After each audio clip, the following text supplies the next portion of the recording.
everybody and welcome to hole number 2, a part 3 of the Glenmonarch estate on tour number 12, the Origin Links. Before we start, don't forget to subscribe to the channel. Also visit golfclashtommy.com for more Golf Clash related content for free. Get the text guides on patreon.com/golfclashtommy. Those you will be, not maybe need, but in the end it's going to be something good to have if you're going to complete tour number 12. And here we're going to play with headwind, crosswind, one time and one time with some tailwind. And we're gonna start with tailwind, and we're going to use our Cataclysm here. And the Cataclysm is going to be played from +7 yard mark, a ball guideline to the hole, and then we're going to apply spin.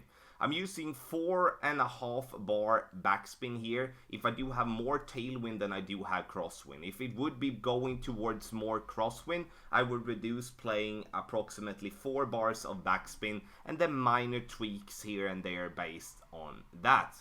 Once having this type of wind here with coming in right to left, we're going to make sure that we're not going to use much side spin at all to compensate for the wind. So in the end, we would like to use approximately half a bar of side spin to the right to just be absolutely dead on. So in the end, we're going to go with 4.2, 4.5 bars backspin with a more type of a straight tailwind. So I'm repeating myself here. If we do have a dead on straight tailwind, 4.5 bar backspin. If we do have a like an angled tailwind like this, 4.2 bars, then we're gonna get exactly the nice distance that we are needing. Half a bar of side spin to the right to compensate coming right to left. If we're coming with wind left to right, I would say that you need to use more side spin, and therefore I would like you to add 1 bar of side spin for the same type of wind there. 20% over adjustment, I think I mentioned that in the start, but otherwise I do that again. Maximum distance plus 20%, and we're starting at +7 as a yardage note. And then this one is going to be fairly easy for you to handle, and in the end, you know, there is going to be plenty of players having this one dialed in, and our opponent drops a beautiful hole-in-one.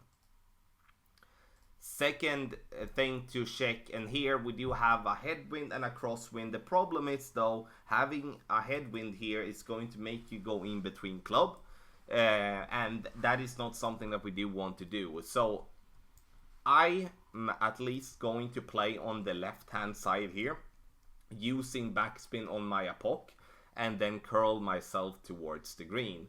And the reason I choose that route is because I do believe in going with an adjustment like that when I keep the same type of club all the time, instead of having to adjust from a wood club up to driver. But in the end, I've seen people playing with just a double adjustment, where you start with a Cataclysm and then end up with an Apocalypse as well. And if that works for you, then you go with that. But otherwise, with a headwind and a crosswind, we are going to play on the left hand side there of the rough. There is also one other thing that makes especially headwind be extremely difficult if you're playing before the rough there. It's because it's going to be very hard to get the ball to stop once bouncing over the rough.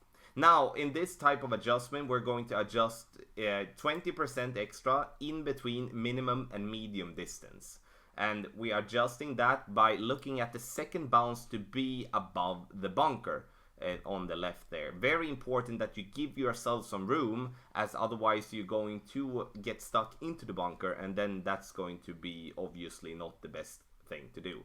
Great left there, unfortunately, but with a perfect that would have been even closer. But that is a safe shot, a nice shot that will get you consistently close to win on this course. And in the end, this was hole number 2, part 3 of the Glenmonarch estate. Make sure you thumbs up the video and also check out the guides on Patreon if you do want to have it in text form. Thank you so much, and good luck on tour 12.